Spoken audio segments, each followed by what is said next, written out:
I was 17 years old. The cool thing to do at the time was go to the Embryville Asylum in Chester County to explore.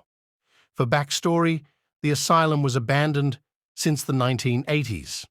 At one point, it was a mental institution, then it was an elementary school, then a hospital, then a home for the mentally unwell. The asylum consists of 10 to 12 buildings, each the size of an elementary school, all of them dilapidated. There is an unmarked cemetery across the street with numbers for all the graves, but no names. I went with a group of about 8 people.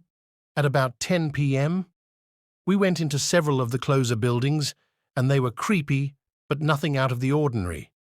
We proceeded to what we referred to as the main asylum building. It was the biggest and the original building. This one gave me the creeps. There were gurneys in the hallways, things were scattered everywhere, and it just had a cold vibe to it. We started moving through the building and found our way to a stairwell. I took the lead position and got walking.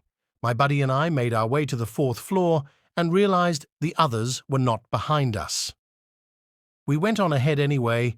We approached a hallway intersection where to the left and right of us were large, day room type rooms that had hallways that led to open rooms that widened as you entered.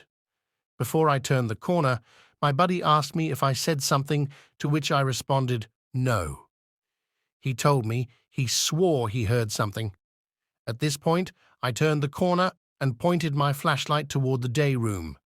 In clear view, I saw something cross left to right inside the threshold of the door.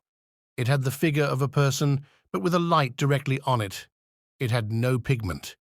It was like the absence of color or light. Blacker than the night outside. It had dimensions to it. No legs, human-shaped. I turned tail and ran.